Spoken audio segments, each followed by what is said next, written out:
Добрый день, дорогие друзья! Сегодня мы с вами собрались для того, чтобы состоялся у нас мастер-класс, посвященный русской народной обрядовой кукле. Но мастер-класс сегодня у нас будет необычный, и сделаем мы с вами куклу очень редкую. Называется она сорока. В традициях русского народа было принято для различных праздников, для обрядов, в качестве оберега делать кукол. Но нам более с вами привычны куклы в образе женщины, куклы в образе мужчины, а у нас с вами птица. Для чего могли сделать такую интересную куклу? Я вам расскажу. Эта кукла участвовала в праздниках заклички весны. И у славян было принято как бы 3 этапа закличек весны. Это 1 марта, 9 марта и 22 марта по старому стилю. Наша птица-сорока участвовала во 2 этапе, который отмечался по старому стилю 9 числа, а в наши дни это 22 марта. В день весеннего равноденствия, когда ночь и день равны. И с этого дня говорили, что уже берет весна свои права. День начинает становиться длиннее, а ночь короче. И во время празднования или весенних закличек делали различных кукол. И веснянок, и мартиничек, но в том числе делали и жаворонков. Но в первую очередь женщины, конечно, жаворонков пекли из теста. Укладывали на крышу дома для того, чтобы прилетели эти первые весенние птицы и склевали все это. Но также делали и куклу. И я не ошибаюсь, говоря о том, что кукла называлась жаворонок. Это было действительно так. Только с течением времени эта птичка, эта кукла приобрела название сорока. А с чем это связано? А связано это с тем, что первоначально в дохристианские времена все эти куклы бытовали. Но с приходом христианства на Руси люди стали свои праздники христианские как бы сопоставлять уже с языческими, их накладывать на эти праздники. И в том числе во время этого праздника случилось так, что этот праздник совпал с празднованием христианского праздника 40 севастийских мучеников, когда они погибли за свою веру. И птица эта должна была называться сорока, ударение на последний слог. Но с течением времени проходили годы, столетия, и это название сорока трансформировалось в название сорока. Просто это случилось из-за какой-то, может быть, человеческой лени в наречении этой птицы, или просто это более близкое было название. И эту птицу на данный момент и куклу называют попросту сорока. Ну, а мы с вами должны будем сделать такую куклу. И этот процесс изготовления народной куклы, он достаточно простой. В первую очередь, для того, чтобы сделать народную куклу любую, нужны натуральные материалы. Нитки желательно тоже употреблять натуральные, ткани тоже натуральные. И изготавливая эту куклу, старались раньше не применять ни ножниц, ни иголку, чтобы предназначаемая кукла человеку была счастливой, приносила удачу хозяину. И для чего же нужна была и какой смысл содержала в себе вот эта кукла и содержит сейчас? А эта кукла у нас должна была приносить благополучие в семью, сохранять достаток. И птица, она приносила в дом хорошие вести, а уносила дурные вести. Вот для чего нужна была эта кукла. Она не простая, она со смыслом. И для того, чтобы изготовить ее, нам понадобятся следующие материалы. Основание этой куклы должно быть из плотной ткани формата 20 на 25 сантиметров. Получается вот такой прямоугольник плотной ткани. У меня в данном случае это двунитка. Следующий материал, который нам понадобится, и размер этого материала, это лоскуток черной ткани, из которой мы будем делать клюв нашей сороки. И размер этого лоскутка 10 на 10 сантиметров. Далее нам с вами понадобится для изготовления нарядная ситцевая ткань или, может быть, бязь, которая пойдет для изготовления юбки нашей куклы. И размер этой ткани 13 на 22 сантиметра. Но у меня не один лоскуток для юбки, а два. Один однотонный, а другой нарядный, цветной, для того, чтобы кукла в будущем лучше стояла. Еще нам понадобится с вами вот 3 таких лоскуточка. Но этот лоскуточек может быть один, потому что мы делаем юбочку. Не юбочку, а передник. И для передника можно взять один лоскуток ткани 5 на 11. Или для того, чтобы был многослойным фартук, мы берем 3 лоскутка. Каждый последующий просто-напросто на 1 сантиметр короче. Ширина 5 сантиметров всех 3 лоскутков, а длина первого 11, второго 10 и третьего 9 сантиметров.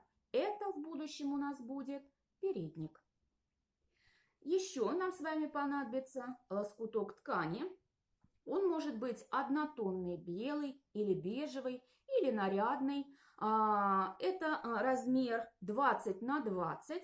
Из этого лоскутка ткани мы будем делать нижний платок, и внизу он будет плавно переходить на крылышки. Мы его просто сворачиваем пополам, для того, чтобы получился треугольник. И последний лоскуток ткани, который нам с вами пригодится, это треугольничек ткани, который я сделала из квадрата размером 25 на 25. Это будет наш с вами верхний платок. Сверху я его немного загибаю для того, чтобы он казался поменьше. Но диагональ этого лоскутка ткани должна быть 30-35 сантиметров, для того, чтобы хорошо повязать этот верхний платок на нашу куклу. Это те ткани, которые нам с вами понадобятся. Помимо этого, как я уже сказала, нам понадобятся нитки. Конечно, в традиции русского народа было опоясывание куклы, вязание куклы в первую очередь красными нитками. У нас красные нитки будут участвовать в изготовлении пояска, для того, чтобы кукла приобрела обереговое значение. Красный цвет – это оберег. Ну а связывать все детали мы будем с вами вот такими нитками, которые у нас были в наличии. Но это не принципиально. Если вы стараетесь соблюсти традицию, конечно, использовать нужно в первую очередь красные нитки. Ну а мы с вами начинаем. Для этого берем с вами вот эту нашу основу и начинаем складывать.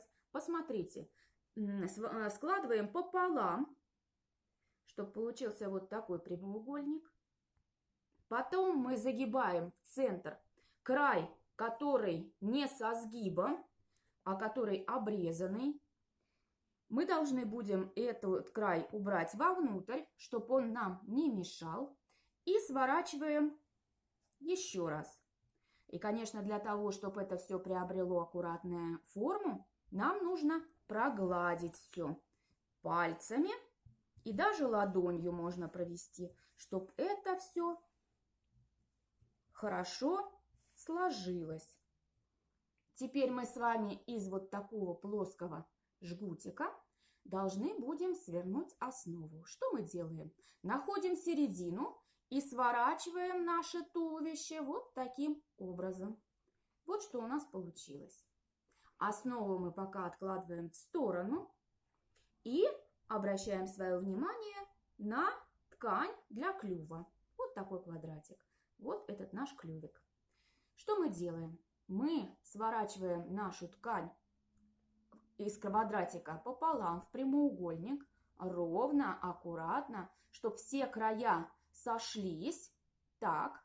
И потом мы от середины заворачиваем уголки этой ткани нашего будущего клюва. С одной стороны в центр и заглаживаем хорошо ткань, чтобы она сложилась. И с другой стороны в центр и также заглаживаем.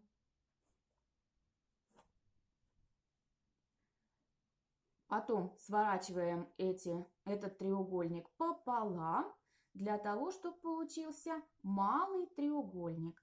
Вот у нас с вами будущий клюв. Что мы делаем дальше? Берем нашу заготовочку и той стороной, которая у нас аккуратная, без дополнительных складок, мы вставляем сюда клюв нашей сороки.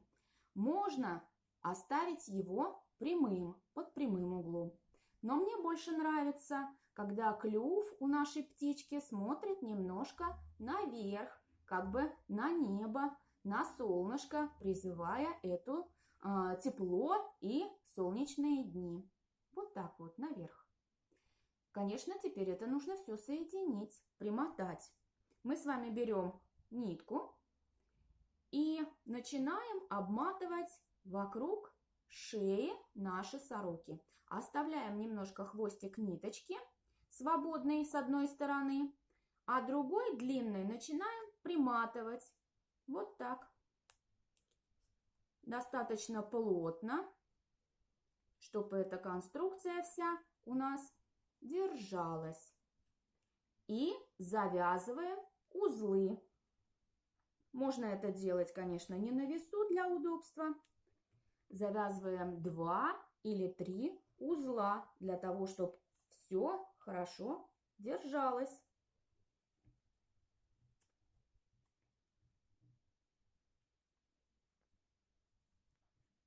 Лишние кончики мы отрезаем, но до конца, ближе к узелку, срезать не нужно. Мы потом это все уберем в верхнюю одежду. Вот так мы с вами сделали, опустили. Теперь нам нашу сороку нужно одеть. И одеваем мы ее, конечно, в нашу нарядную юбочку. Но некоторые скажут, сорока имеет оперение черно-белое. Да, конечно, но наша птичка, жаворонок или сорока, она весенняя. А весна у нас яркая, красивая, нарядная. Поэтому мы берем вот такой яркий лоскуток, нарядный, цветной, цветастый. И начинаем одевать нашу заготовку. Для этого посмотрите, что мы делаем. Начинаем мы с задней части нашей куклы. Заводим лоскуток ткани сюда за спинку. И, придерживая рукой, обворачиваем. И с одной из сторон начинаем закладывать складочки, для того, чтобы юбка была пышной. Делаем буквально 2 складочки с одной стороны, придерживаем пальцами. По переду заготовочки мы идем, не закладывая никаких складочек, потому что потом здесь будет передник.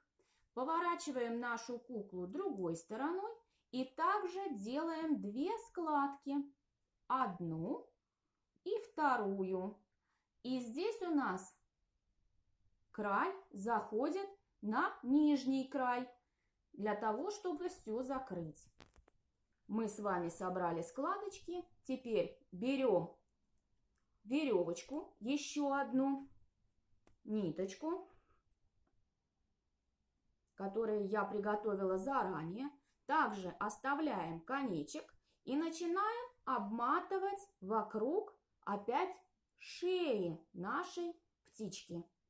Обязательно 2-3 раза обматываем. И неважно с какой стороны, делаем 2-3 узелка. Закрепляем нашу юбку.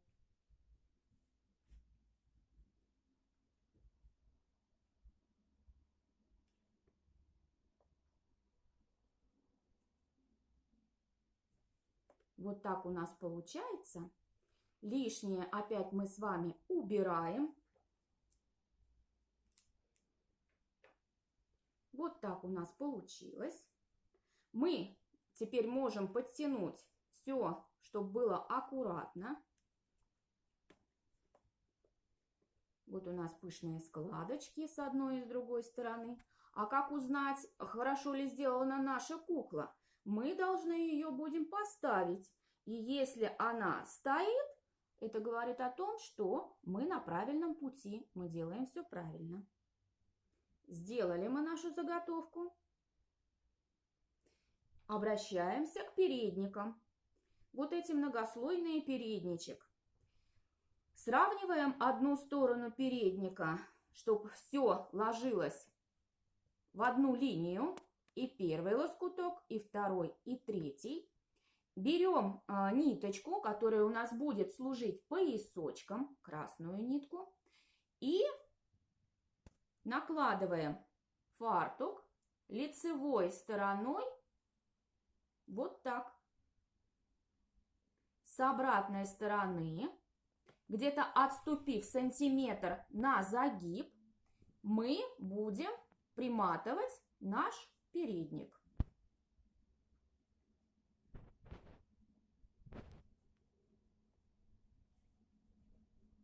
С левой или с правой стороны делаем завязочку и оставляем длинные-длинные конечки. Всегда пояс у нас должен быть виден. Опускаем наш передник. Все 3 слоя, вот они у нас хорошо видны. Нарядная юбка, радостный передничек трехслойный. И вот наш с вами поясок. Мы подравниваем концы пояса.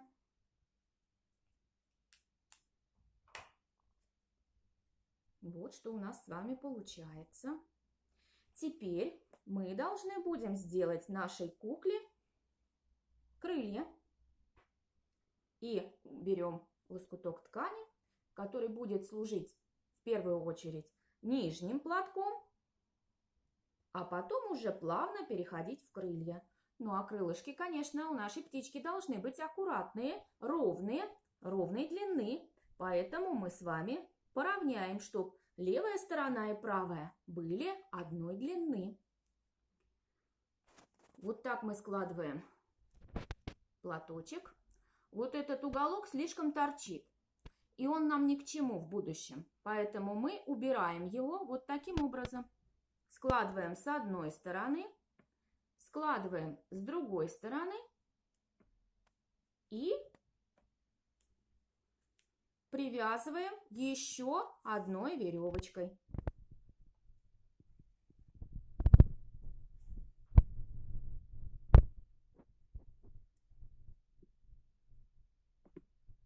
Тоже в районе шеи. Обматываем 2-3 раза вокруг. Делаем обязательно закрепляющие узелки.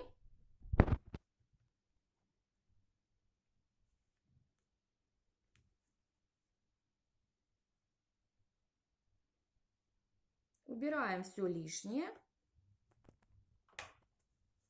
Поправляем наши крылышки. Посмотрите, когда мы сделали, немножко платочек приподнялся. Чтобы его опустить, мы просто-напросто за крылышки подтягиваем нашу куколку, и платочек садится на свое место.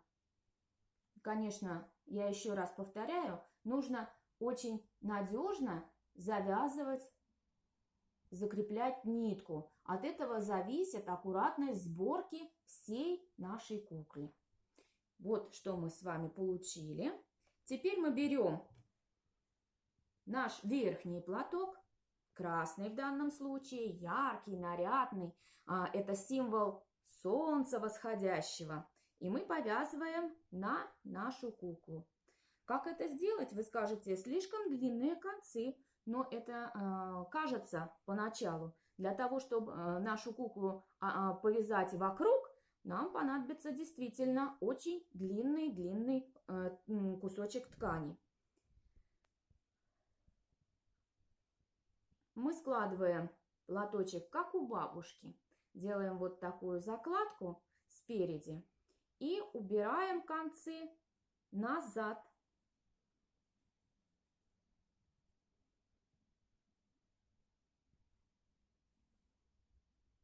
Сзади мы завязываем 2 узелка. Вот для этого-то нам и нужны такие концы ткани, чтобы было удобнее.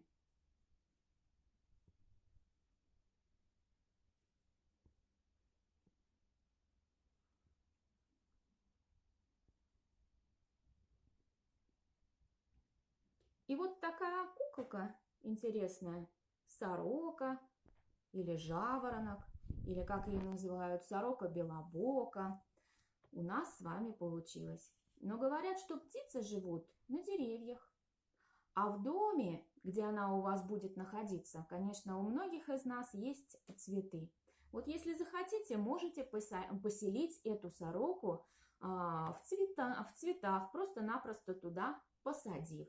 И эта замечательная кукла обереговая будет приносить вам благополучие, достаток. А ведь птица-сорока все любит блестящее, красивое, нарядное, тащит к себе в гнездо, и вам она будет приносить удачу, благополучие, приносить будет в дом хорошие вести, что будет способствовать крепкой семье и всему самому лучшему. Вот такую куклу мы с вами сегодня сделали. Вот была первая кукла, и вот то, что мы получили. Что ж, я желаю вам успехов в изготовлении этой куклы. Изучайте народную куклу, она расскажет о многом-многом интересном.